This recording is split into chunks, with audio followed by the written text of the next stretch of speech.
What is going on, guys? Welcome back to this week's episode of Fight IQ. This week we're breaking down UFC 318, Holloway versus Dustin Porier. Okay, Max Holloway, Dustin Porier. It's Dustin Poirier's retirement fight. He's announced his retirement, guys. This is the last time the Diamond will make the walk.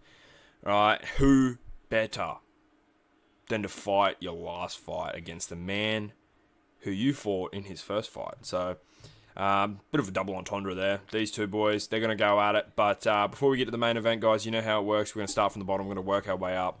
We're going to do the nitty-gritty. All right, we're going to talk about all the poopy fights, and then we're going to talk about the great ones.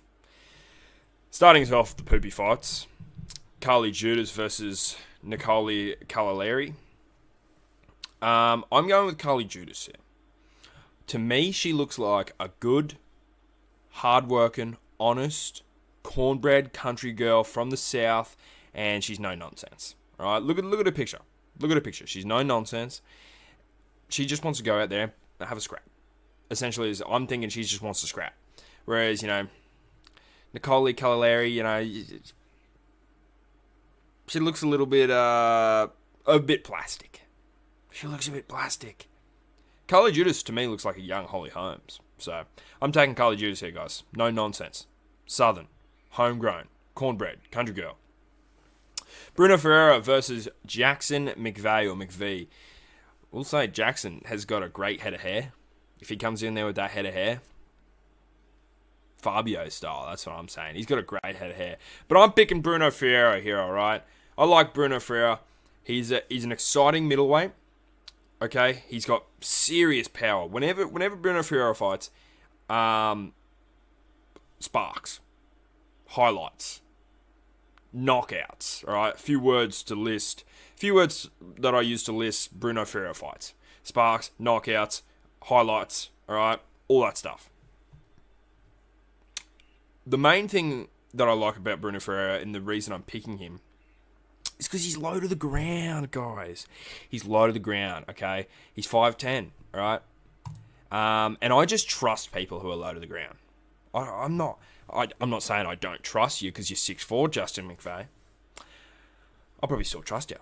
But I trust Bruno Ferreira more because he's close to the ground. And me, myself, I am an individual who's, relatively close to the equator. So, Bruno Ferreira, close to the ground, trustable, all right? When it comes to being close to the ground, you get all these attributes that come with it.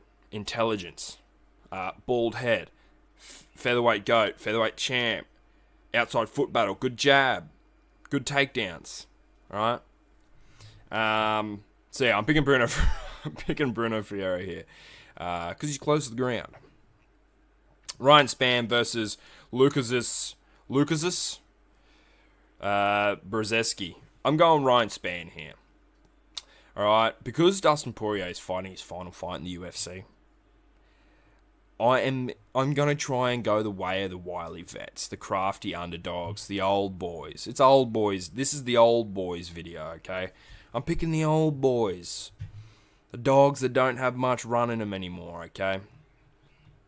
So I'm taking Ryan Spann here, 29-1 resume, 22-11. 29-1, 22-11 win-loss resume.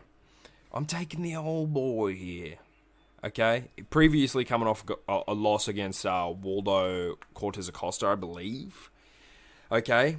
But I don't think that counts him out of this fight. I don't know too much on Lucas, or however such you pronounce his name. I don't know too much on him. I think I've seen him fight once or twice before. Not 100% sure on that. But I know Ryan Spann. And Ryan Spann's like he's like a Toyota Corolla that your family's had for like 6 or so years. And, every once in a while you've got to push start it. But it runs and it's reliable. And it'll get you from, A to B. Whereas, Lucas is... I don't know much about him. He's a European import car. The indicators are on the wrong side. It's there. You don't know much about it. You don't know if it's reliable. I know Ryan Spann, the Toyota Corolla, is reliable. I'm taking Ryan Spann. Jimmy Crute versus Marcin Petrino. Another Polish fighter. But this time he's fighting a man who's near and dear to my heart because he's a countryman, right? He is from the land that is girt by sea, as am I, right? It's Jimmy Crute. Land girt by sea, right? Jimmy Crute's entering the fray once more. Still a light heavyweight, right? I'm not a huge Jimmy Crute fan, I'll admit. I'm always going to back him because he's born on the same soil as me. So I'm always going to back Jimmy Crute, but I'm not a huge Jimmy Crute fan. If there's a Jimmy Crute fight on, I'll tune in. I'll just check in to make sure and see how he's going. Sort of like a concerned big brother. But I'm not actively, preaching him from the soapbox, to the Australian community. Like, oh, have you seen this Jimmy Crute fight that's on? Oh, he's pretty good. But you know who I was doing that with? Alexander Volkanovski, Robert Whittaker, all right, Jack Della Maddalena. So Jimmy Crute, he might just be a few notches down below them, but that's only because he doesn't have the most titillating. Tonight? I don't know the word, alright? He doesn't have the most exciting win-loss record, alright? He doesn't have many highlight reel KOs. He doesn't have many highlight reel submissions. And he hasn't fought that many, individuals of substance. But there's a few things you can accredit to him. He's a dog, for one, alright? Heart of a dog. 2 fights against Alonzo Menafield. 1 absolute war, going down to the wire. I think they actually both went down near to the wire. So, he's a dog. Whole lot of heart about him. He doesn't have this particularly measured, calculated fight style. Bit of a marauder, bit of a berserker. Gonna go out there. Typically not gonna try and pick his shots. He's sort of just gonna throw out a bunch of shit and see whatever hits you first. And that's what I like in a fighter, alright? I like to back a roughie every once in a while, and every once in a while I mean every single time. So I'm taking Jimmy Crute here, guys, obviously. That was the longest road to Rome possible, but we got there in the end. Simple, self-explanatory. Come on. Adam Fugiet versus Islam Dolatov. If you don't know who Islam Dolatov is, alright, he's German for one. But he's also an ex-fashion model. Runway model. Men's fashion runway. Victoria's Secret model. I don't know. Used to walk runways and stuff. Catwalks, alright? Good-looking bloke. Can knock you out. This one's a pretty simple one for me. I'm taking him. I am picking Islam Dolatov, alright. His Dana White Contender Series debut, it was sick. Right, sick walk-off knockout. I think it was a walk-off knockout. Or maybe I'm just associating him with catwalks. And he got a knockout, and he walks on catwalks. You put him together, it's a walk-off catwalk knockout? I don't know. So I'm taking Islam Dolatov here. Nothing against Adam Fugiet. I don't know who Adam Fugiet is, alright. Big name badge guy. I don't even know if I'm saying his name right, but huge name badge guy. I'll admit though, if Adam Fugiet comes out and just, turns it up, shows a little bit of that red, white, and blue spirit, I won't be mad. Atiba Gautier, I'm not sure. Atiba Gautier, I don't know. Versus Robert Valentin. Robert Valentin's fought a few times this year already. All right. Can't remember really if he's coming off a win or a loss. I could probably fact check that. Can we get a fact check in here? I'm not. Yeah, here we go. He is. He lost to Terence Finney. I remember that. The Terence Finney fight was very poop. That Terence Finney fight sucked. And then before that, he had the win on not the Dana White Contender Series, the Ultimate Fighter, I believe is what he won on. And we're going to take a minute to load here, but I can still talk about this other guy, this Atiba Gutierrez, I believe. Ignore this, just we're looking at Robin Valentin right now. You can really psych up. Oh, here we go. Atiba Gutierrez, or however such it's pronounced, okay? I've seen him fight once in the UFC. I've seen him fight once, and fairly certain he viciously knocked the other guy out, alright? Fairly certain. There is this huge striking advantage going the way of Gutierrez. I'd love to know how to pronounce his name. Someone, I'm sure I'll find out on fight day. 64% significant strike rate to a 58% significant strike rate. I think this fight's going to be fireworks, for one. All right, because Robert Valentin fights like a Viking, okay? Like a traditional storm the beach, rape, pillage, burn Viking. Okay, that's how Robert Valentin fights. That's how he claims he fights. This isn't me just putting these terms onto him. This is how he comes out, and he's talking about how he fights. That's his fight style. So I could see him running into a nice, just stiff, full body weight uppercut from Gutierrez. Just, sort of rolls with it. That's what I can see. Robert Valentin out cold. I'm going Gutierrez here. Francisco Prado versus Nikolay Vertentiniokov. I'm going with Francisco Prado in the fashion of Old Boys Day, picking their old boys on this card. Francisco Prado, my opinion. He's had some real good fights, some real high-level fights. He's actually fought another man on this card, Zell Huber. I feel like he had a fight of the year contending fight at the Sphere. I could be wrong about that, but he's had some good fights. He has had some great fights, and I'm picking him here. Francisco Prado. Not sure how he'll get it done. I'm backing probably a decision. Marvin Vitorri up against Brendan Allen. This is a fight I didn't necessarily want to see. I think Marvin Vitorri, he was cool beans back in sort of 2020, 2021, 2022. It was the Marvin Vitorri years, but we're in 2025. We're halfway through 2025. I don't have much time for Marvin Vitorri anymore. Okay? So this fight doesn't necessarily entertain me, but here at Fight and Field Insights, we do the deep dives on all these cards. Doesn't matter, all these fights, it doesn't matter. So I can break it down as stylistically correct as I think it'll play out. Marvin Vitorri.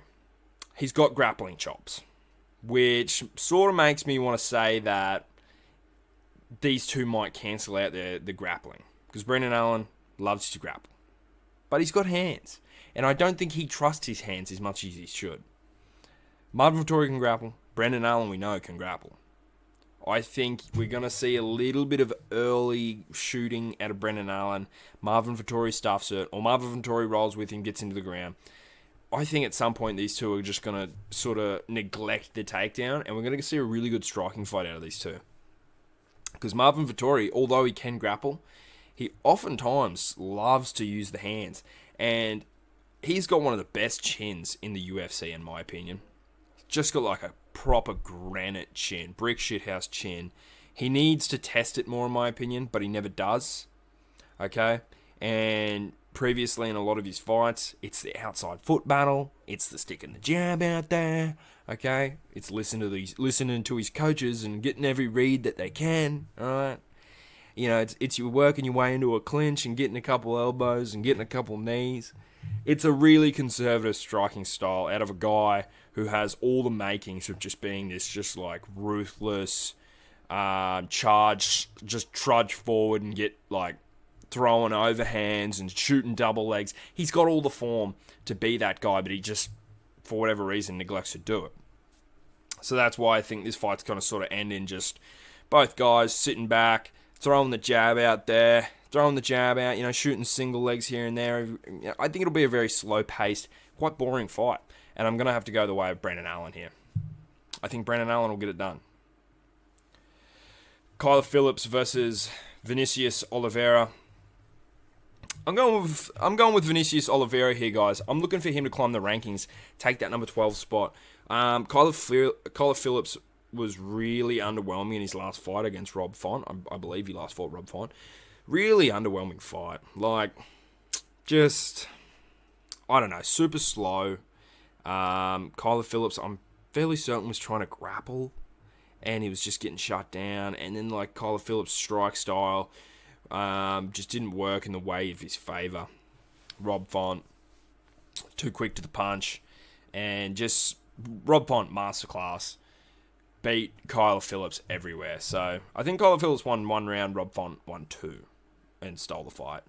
I think Vinicius Oliveira, if he plays his cards right, beats Kyle Phillips on the ground just as Rob Font did. Not only beats him, because when Rob Font fought Kyle Phillips, it was like, well, Kyle Phillips would shoot on Rob, and Rob would sort of, like, he'd accept it a little bit, but he'd reverse it, and then he'd get back to his feet. With Vinicius Oliveira, I think Oliveira can get the fight into this wheelhouse of the ground and hold Kyle Phillips there. And I think you might see 3 rounds, Vinicius Oliveira, accumulated sort of, just wet blanketing him, accumulated damage, wins the fight. Give me Vinicius Oliveira here. I don't want to do too much of a deep dive into this one. On to the main card, somehow Michael Johnson, a very familiar face, has worked his way onto a main card in 2025. He's fighting Daniel Zellhuber. Zellhuber, great style of bloke, great form of bloke. I love watching Zellhuber fights. He had a great fight at the Sphere, and really entertaining fighter. Love his striking style. It's fresh, like it's refreshing. It's got that kickbox. It's got the potential to be like a boring kickboxing style, but he's freshened it up, and there's spinning attacks, and he's got a bit of ground game, but he's going up against a well-rounded, wily vet in Michael Johnson. And I'm going to pick Michael Johnson here. And a lot of you are going to be shaking your heads and crying out, "Why, Fighting Field? Why are you doing this? Why? Come on, man. Michael Johnson, man." Alright, I know a lot of people think, well, Michael Johnson only ever gets wins when he's just starching guys. And, he'll lose, and then he'll starch someone. I don't even think Michael Johnson's going to starch Zellhuber. I think he could. But I think the way this fight goes, it's a Michael Johnson masterclass. Alright? A real showing of the grappling chops, the wrestling. A real showing of that crafty vet striking, okay? And here's my real, a home run sort of pitch for you guys as to why I think Michael Johnson's going to win this. It's because his teammate, Kamaru Usman, yes, the Kamaru Usman, is coming off a generational win against Joaquin Buckley. All right? And when you got a teammate like Kamaru Usman, right? And he wasn't in a great spot. He was coming off the 2 losses to Leon Edwards. He's coming off a loss to Khamzat Chimaev. People talking like it's the end of his career. He's getting old, blah, blah, blah. He's never going to win a fight again. It's a grim training environment. It's a real grim training environment, okay? And then to see this guy go out there, not only win the fight, but dominate the fight and look like he'd never lost the 2 fights to Leon Edwards, that's a huge morale boost for everyone in the gym, okay? So I'm taking Michael Johnson here, guys. I'm taking Michael Johnson to get in there, set the pace, set the tone, walk forward, get the takedowns, control the fight, win a decision. Give me Michael Johnson. Old boys day. Dan Ige versus Patricio Pitbull. Patricio Pitbull's last fight was completely and utterly poop. All right, Yaya Rodriguez it was almost an unwatchable fight, that. Yaya Rodriguez really did nothing to sort of impress me in that. But neither did Patricio Pitbull. And I like Dan Ige. Because that mustache he's rocking right now in that picture, he looks like he wants to A, fuck you up, B, and fuck. Whichever sequence they go in could, you know what I mean. You know what I'm trying to get at. I'm going with Dan Ige here, number 12 ranked. I just still to this day think that UFC does it better, right? I'm not too much of a Bellator guy. I don't know, I still don't know much of the Patricio Pitbulls out there. I think Dan Ige still got this one in the bag, guys. I'm going to box the bleeding ears off him. Coming off a huge win against Sean Woodson. Kevin Holland versus Daniel Rodriguez. Hot Rod, guys. This is a bit of a mad bounce back fight for Kevin Holland. It's like Kevin Holland gets pitted up against these world beaters, the Khamzat Chimaevs, and he'll get put up against guys that they're just trying to get to bolster the rankings. And to have stock in beating Kevin Holland, then they have to give Kevin Holland a sort of like a mid-tier, C-grader, D-grader fight after he fights these world beaters. Just so when the next world beater goes to fight him, it's not like, oh, well, Kevin Holland's coming off 6 losses. He's coming off a loss to this really good guy, and then he's coming off 2 wins to two really bad guys. So there's still a little bit of credit. You can push these world beaters. Okay? So I think that's what this kind of fight is here. I think Kevin Holland's just getting a layup fight to get back into the feeding pool for another UFC world beater. But it's old boys day, and all logical parts of my brain are saying pick Kevin Holland here, but it's old boys day, and I'm picking D-Rod here. I'm picking Hot Rod, all right? D-Rod, Hot Rod, Daniel Rodriguez. I'm picking D-Rod to win this one, guys. However he gets it done, I don't know. Paulo Costa, Roman Kropylov. Okay, Roman Kropylov hasn't done much to excite me. Don't really care. Honestly, on paper, this fight, middleweight, cool fight. Finishes all about it. Damn, when you peel back the layers, this is going to be a really bad fight, and I can tell you right now, it's going to suck. Paulo Costa, okay, is going to try and press the pace. Roman Kropylov is going to be taking back steps. It's going to be a real range-finding striking match. I just know for a fact. It's going to be a range-finding striking match, and it's going to suck. So I honestly don't have too much to say about this one. I think Paulo Costa is going to win this one. I think he might just accumulate more damage over the 3 rounds or 5 rounds, however many rounds it is. And yeah, I think he's going to get the win. So I'm going to go Paulo Costa here. Pretty bland. Not too much of a deep dive into it, but I just know it's going to suck.